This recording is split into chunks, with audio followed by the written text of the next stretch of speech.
Hi, I'm Shanille, and this is my best friend Tiffany.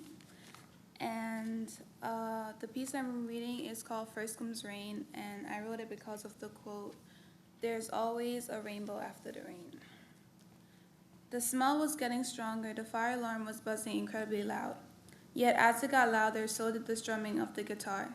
She could see herself sitting on a stool, the guitar fitting perfectly in her hands, her small fingers shrilling up and down across each string. A, E sharp, B flat. She could feel the goosebumps rising on her skin. The chill felt wonderful.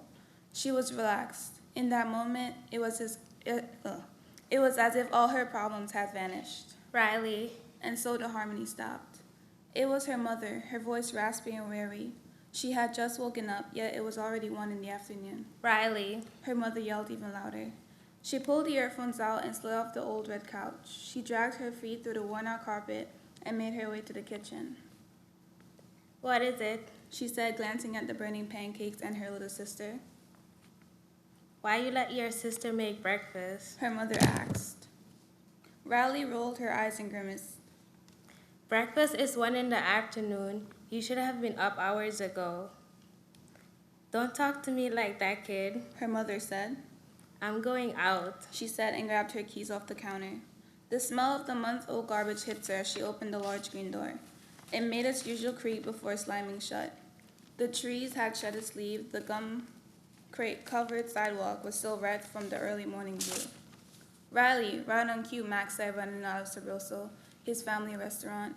He was always looking out for her. Papa letting you go? She asked. Max looked back at the empty restaurant, which stood in the heart of their lively neighborhood. Riley knew Max hated the family business, but even he had to admit they served the best Mexican food in town. My father is otherwise occupied. I think you need me more, honestly.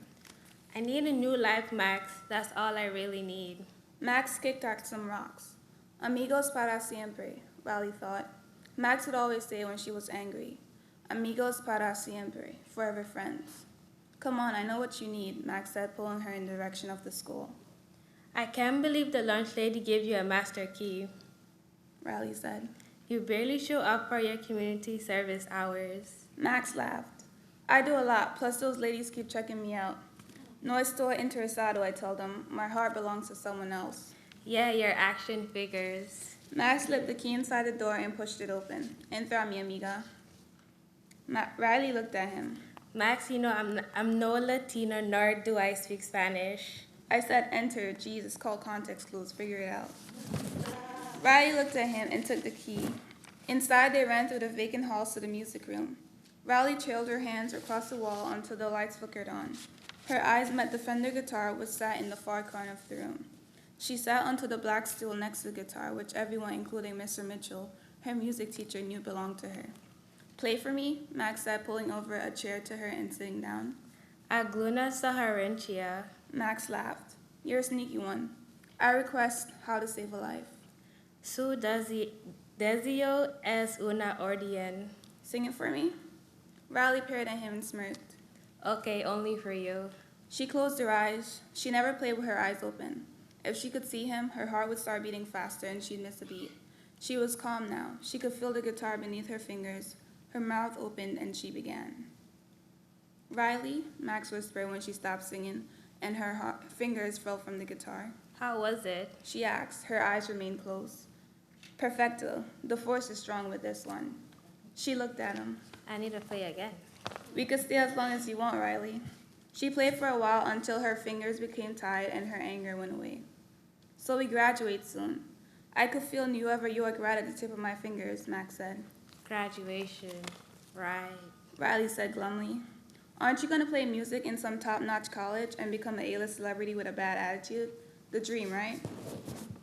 College isn't an option, Max. She snapped. And why, Hermosa? I just can't. I'm a pity case. 5 college will look and stare at and shake their head. Max took her hand into his. Why would you even think that? Don't you know how amazing you are? If you could only see yourself how I see you, how they will see you. I'm not leaving. That's final. She carefully sat down the guitar in its rack before marching towards the door. Hay cosa más importantes. You don't abandon family. She sprinted down the halls and through the door. It was raining again. The clouds hung low in the gray sky. She could smell the wet grass, yet she didn't pull on her hood or continue running. She just allowed the rain to hit her. It reminded her of music, a slow classical song as it fell from the sky, a heavy rock song as it hits the ground. Rain had its own melody. Drip, drop, drip, drop. A melody Riley adored more than anything else. But being alone made her mind wander all over the place. Would it matter if she went to college? Would it matter if she ceased to exist?